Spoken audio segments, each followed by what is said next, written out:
Hello, I'm Dango Rose. Welcome to the Mountaineer Podcast, where everybody's listening.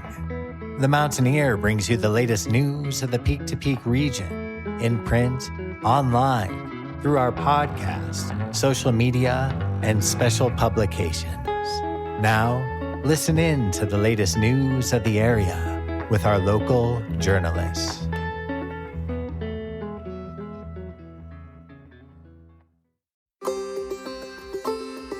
Hello, I'm Dango Rose, and this is the Mountaineer Podcast, where everybody's listening. And I'm Cynthia Davis.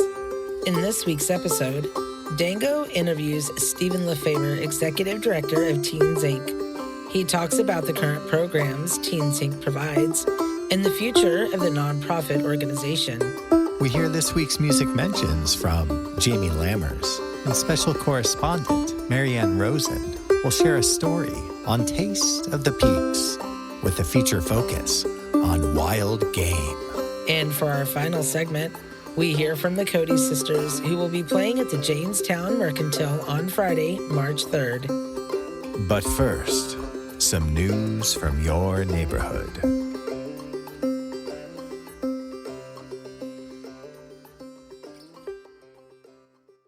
The opening reception for the Nederland Art at the Center Winter Show will take place March 2nd from 5 to 7 p.m. at the Nederland Community Center. This year's show will feature over 22 artists, and all are invited and welcome to attend. Local community festival, Netter Days, is set for March 24th and 25th in Nederland. This family fun affair begins Friday evening and will run all day Saturday. The event is packed with entertainment and activities for all ages and is free to attend. Check out the full calendar at netterdays.com or on Facebook at Netterdays. The Peak-to-Peak Chamber of Commerce has announced their next organizational meeting. All those interested in being a part of this process are invited to meet at JKQ Barbecue March 16th at 6 p.m. The meeting is open to all local businesses in the Peak-to-Peak region. Our very first It's Your Turn episode is in the works with an open call for your original poems, music, and listener tales. Do you want to be a guest host for the episode? If any of this sounds like an opportunity for you, contact info@themountaineer.com with the word podcast in the subject line and tell us your ideas. We are kicking off our very first youth art show to appear both in print and online. Kids 18 and under are encouraged to submit their original fine art, digital art, and photographs. Again, all work must be original and submitted to info@themountaineer.com by March 17th, 2023. You can find more details on our website at themountaineer.com. That's themtnear.com. Do you like to sing? The Peak-to-Peak Chorale will begin rehearsals on Wednesday, March 1st from 7 to 8:30 p.m. at the Gilpin County Library with a performance slated for early May. If you are vaccinated, come and join the choir. The Peak-to-Peak Chorale is a community choir with no auditions, open to all who can carry a tune. Read more local news and feature stories in print and online at themountaineer.com. And that's it for this week's news briefs. If you have something to share, you can send requests for submission to info@themountaineer.com.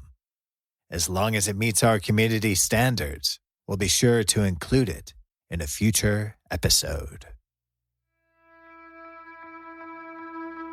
Special thanks to our longtime sponsor, Brightwood Music. Brightwood Music is a full-service music store located in the heart of downtown Nederland. Stop by to see their enormous selection of high-quality instruments. Want to rent before you buy? They have rental options available by the day, week, or month. If you already have an instrument in need of repair, they've got you covered there too. Find Brightwood Music on Facebook or check out their ad in the Mountaineer newspaper for current hours of operation and location.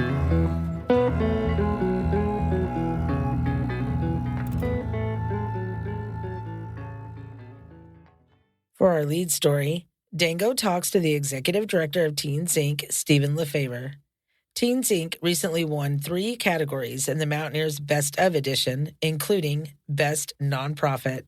Hi, Stephen. Thank you so much for joining us. Why do you think it is that Teens Inc. won Best Local Nonprofit? And what makes Teens Inc. so unique? Well, I think our programs are they connect really well with young people. And, we do the programs in partnership with the teens, so they have a large say in what happens. So, Stephen, you guys also run a preschool and support parent education efforts. Is this correct? Our programming does connect with preschool, New Explorers Learning Center, all the way up through our parent education effort. We're really 2.5 years old through parent education. So we do connect with a lot of folks, for sure. And the preschool is a new thing. The preschool is, new for us. Started right when 2 preschools were closing. So we kind of, connected with the directors of both programs and talked about how can we keep this going. In 6 weeks, went from an idea to a licensed preschool program. And what's up at the main building in downtown Nederland? What's going on right here now is Chinook West, which is the high school program for youth who just want to have a different environment. That's a lot of activity in this building every day from 8:30 to 3:30 we have school, and the energy is high all the time. And so what are you guys at Chinook West gearing up for now? Right now we're gearing up for our end of year trip, which we'll do 7 days, 6 nights in the desert. One group will go to the desert in the Canyonlands area, and the other group is going to go towards sand dunes and Mission Wolf. The youth love to connect with the wolves there. It's a magical place. Correct me if I'm wrong, but you guys also help run a high school down in Golden. Is that right? We do have a high school down in Golden, too, called Lookout Academy. That's a contract with Division of Youth Services, and that is kind of a tough environment where we're just trying to bring more optimism and hope into a system that's pretty challenging. And in the summertime, you guys are actually employing teens. Is that right? We'll be employing close to 100 teens during the summer throughout the Front Range, and the building kind of quiets down a little. It's not nearly as ruckus during the day, but we're out and about with 80 youth throughout the Front Range in vans all over the place. So it's different.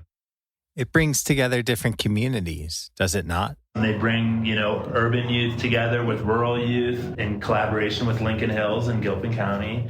And the coolest thing is they form really good relationships with each other. So, Stephen, tell us a little bit about your path of education that led you here.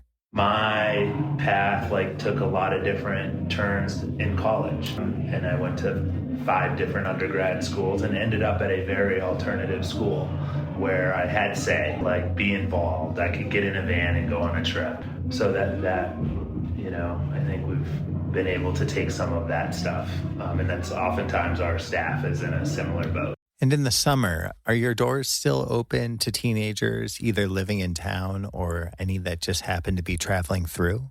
We're open to any young person. So in the summer, we actually do get quite a few folks who, we're open for free for teenagers, 6th grade to 21, from noon till 7 or 8 o'clock during the week during the summer. So we get people who are here just for the summer who come in.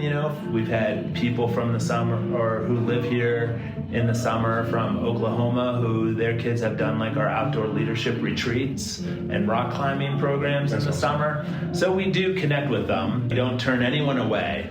And what do you have in store for the times ahead? Well, we're recognizing in our programming right now that we still believe there's still a need for early childhood education, and the building we have serves a certain number, but we can't serve as many as we would hope, and that seem to need it. We're kind of exploring not really, or that's a question that's come up a bunch, is like, okay, are we good with where we're at with like early childhood education, or is it something that we need to take a deeper dive into? And Teens Inc. is also approaching a special anniversary. Is that right? It happens to be our 25th anniversary for Teens Inc. So in April, we're doing a big event in collaboration with Eldora. They're hosting an event for us on the 29th. And that's going to be a super fun celebration. And a lot of teens who are integral in building this building will be coming back.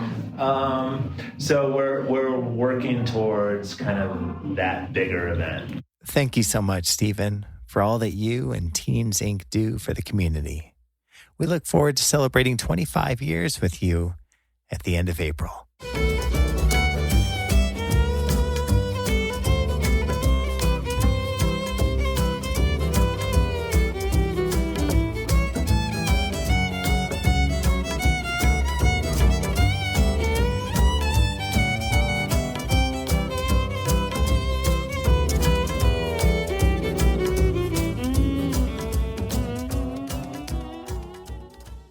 Now we go to correspondent Jamie Lammers, who will be delivering this week's Music Mentions. And now for this week's Music Mentions. Head to Busey Brews, located at 70 East 1st Street in Netherland on Sunday, March 5th at 2 p.m. to see Alex Tocco performing live. The Covered Wagon hosts karaoke nights every Thursday at 7 p.m. Be sure to head to 15 East 1st Street in Netherland to check them out for yourself. Head to Eldora to check out various performers over the next couple of weeks, including James Berry on Friday, March 3rd at 1 p.m. at the Woodward Boombox, Ethno on Saturday, March 4th at 10:30 a.m. at Level 1's Rail Jam, Pomegranate Sounds on Sunday, March 5th at 10 a.m. at Woodward Boombox, and Clark and Citero High Lonesome on Sunday, March 5th at 2 p.m. at Timber's Fireside. Head to 261 Eldora Ski Road site in Netherlands to check out these gigs for yourself. Head to Howlin' Wind Brewing on Saturday, March 4th at 4 p.m. to check out the Grant Livingston Duo performing live. It's located at 51A Main Street in Rollinsville.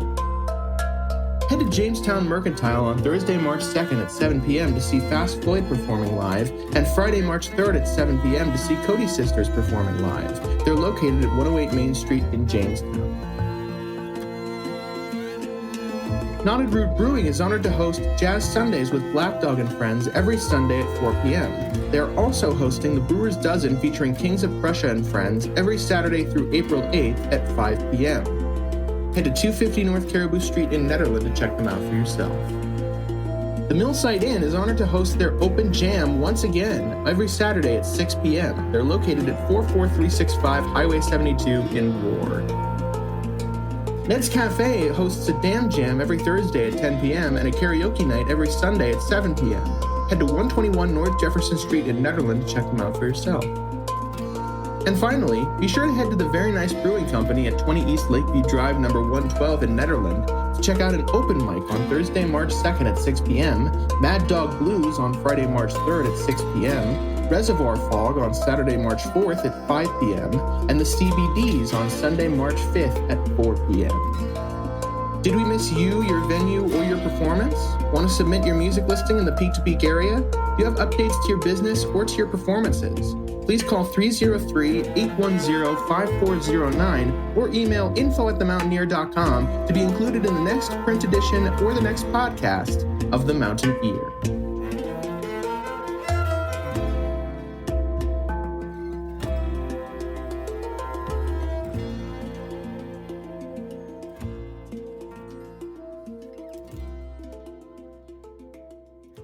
Thank you, Jamie. Now let's drop in with Marianne Rosen, who shares our Taste of the Peaks feature focus on wild game cuisine. Colorado is home to several species of wild big game animals, fish, waterfowl, and birds. Bear, deer, elk, pronghorn, moose, mountain goat, bighorn sheep, and mountain lions are some of the wild animals who call Colorado home. Several species of trout swim its waters, and waterfowl and birds like pheasants, quail, ducks, and Cornish hens are plentiful. Hunting some of the aforementioned has gone on for hundreds of years from native and indigenous tribes who followed sustainable practices and who had a respect for the ecosystem where they lived, to the settlers who were concerned with getting food to eat, to modern hunters who helped with wildlife management. Some of these hunted species were and are extremely edible. Before there was a farm-to-table movement, early hunters took animals from the wild directly to the fire to cook and eat. It is said that wild game mimic the area where the animal is from, and you can taste whatever the animal was eating. With all of that in mind, it is no surprise that some say that wild game is to Colorado what fresh seafood is to a coastal town. We even have our own oysters, Rocky Mountain ones, that is. As some know, these oysters are actually bull testicles. But these are not the only unique foods eaten by Coloradans. Buffalo tongue was and is considered a gourmet meal, and prairie butter was and is made from buffalo bone marrow. Other odd foods not eaten anymore, but were 100 years ago, were moose nose and skunk. Nowadays, one does not need to hunt or to use a weapon to be able to eat wild game, nor does one need to eat basic fare cooked over the fire. Now, in several restaurants across Colorado, one can eat elk with peppercorn crust or a mushroom wine sauce, elk sausage with pickled peppers and gorgonzola cheese, bison with chimichurri, hot dogs made with elk, pheasant, and buffalo topped with cream cheese or caramelized onions, or more traditional toppings. Or one can eat Cornish hens with a fruit glaze or pheasant, quail, or duck cooked in berry sauces or wrapped in bacon. The trout here is of a light, buttery, nutty flavor and is delicious cooked in lemon and dill or capers and fresh tomatoes. Here in Colorado, there are many options for trying wild game if you so desire. Do you own a restaurant or food truck? How about a catering company or cafe? Send us your culinary information by March 1st to be included in the spring edition of Taste of the Peaks. Pick up a copy now to see what's currently on the menu for our local homegrown Colorado mountain cuisine.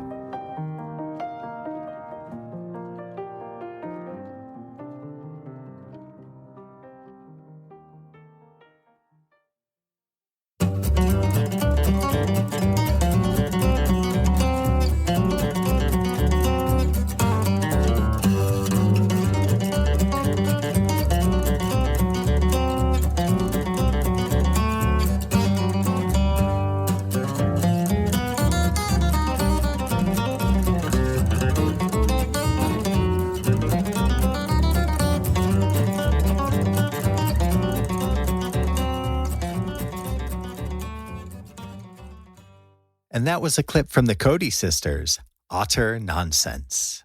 They will be performing a Don't Miss show at the Jamestown Mercantile on Friday, March 3rd. Cynthia had a chance recently to catch up with them. Let's take a listen. Hello, ladies, and welcome to the Mountain Air Podcast. So go ahead and start by introducing yourself to our listeners. So I'm Megan. I play guitar and mandolin and sing in the band. Yes, and I'm Maddie, and our voices are really similar, especially over the phone, so it's good we're doing this. And I play guitar and banjo and write a lot of the songs. And our band is called the Cody Sisters, and it makes sense because we're sisters, and our last name is Cody. So not a lot went into deciding that band name. Now, the two of you have been playing music up here for quite some time. Can you share one of your early memories of what that experience was like when you first started? That's a great question. Yeah, that is a great question. I think one of the first things I remember about being there is when we played at the Oyster Bar. Oh my gosh. Yeah, and I'm vegetarian now, but I wasn't then. So we thought it was like a really exciting time to try the oysters there. And they had something else, some other food, but it was a really fun day. We just spent the whole time up in Netherland and walked around. I think our uncle was with us and our whole family. And we just hung out and like explored nature up there. And then got to have a fun dinner and just play music. Yeah, that was not one of our first shows, but definitely one of our earlier shows, especially in the area. And it was so fun because we were playing there with 2 other sister bands. Oh, yeah. And it was cute because we were like super young and we like really looked up to the 2 other groups that we were playing with. But yeah, that's a good one. I didn't even remember that. And we thought that was the coolest show too because we got to say on stage that we had 2 shows in one day in 2 states because we played a show, I think, in Nebraska earlier that day or something like that. It was a long time ago, so my memory of that might be a little incorrect, but that was that was a really good show. That was I feel like that was like 5 years ago. Yeah. You think? So maybe I would guess like 12 and 14 or 13 and 15 around that time. So y'all are going to be playing in Jamestown on Friday. What can you tell us about that? So we've kind of grown up playing at the Jamestown Merc, and it's really nice. We love playing there because they've supported us for so long, and the vibes are good there. But it's going to be a really fun show. We have a lot of new music that we're going to be playing, and we are actually releasing music really soon. So we'll be playing a lot of that. And yeah, we're excited. I think this will be an indoor show because it's freezing. But we've done some indoor and some outdoor shows there, and they've all been super fun. And you're both in college now, but still actively playing as a band and producing music. Anything new? We do have an album. We recorded it about a month or 2 ago. And our first single is coming out within the next month. We're doing 2 singles and then the album. And we haven't really announced this. Yeah. We've been talking about it hypothetically for a very long time, but now it's for real happening, and we haven't announced it very many places. So this is like VIP information for whoever's listening. And what about upcoming shows for anyone wanting to catch you live? On March 12th, we will be playing at Globe Hall in Denver, which is kind of a long drive from Netherlands. But if anyone's in Denver, that's going to be a fun one too. And then also we'll be back up at Jamestown on March 19th for their $2 radio show. And we're super excited about that. It's just $2 to get in, and we're playing a couple songs, and then other people will be playing too. And all of the proceeds are donated to helping out homeless. Thank you so much, Megan and Maddie. Again, that was the Cody Sisters Band. You can see them live this weekend at Jamestown Mercantile in Jamestown. Find links to their social pages and website in this week's show notes.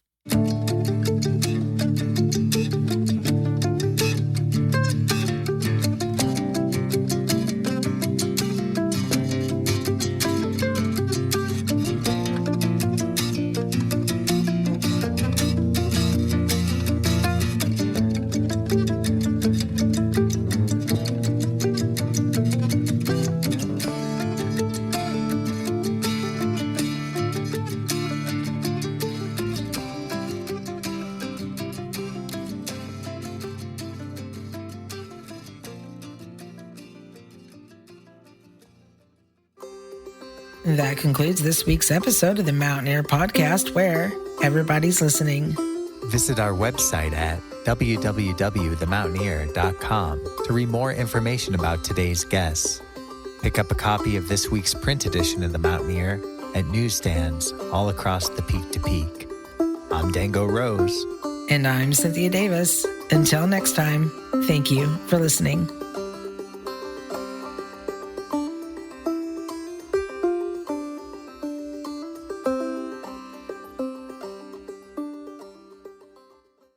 You know, up here in the mountains, things are weird. And that's it for our show. Subscribe online to get more access to more news, weekly updates to our community calendar, and a link to our YouTube channel by visiting themountaineer.com. Be sure to use the coupon code PODCAST when subscribing for a 10% discount, only available to our listeners. If you are in the local Peak to Peak area, be sure to pick up a print edition of The Mountaineer at a local business. I'm Dango Rose. Thank you for listening.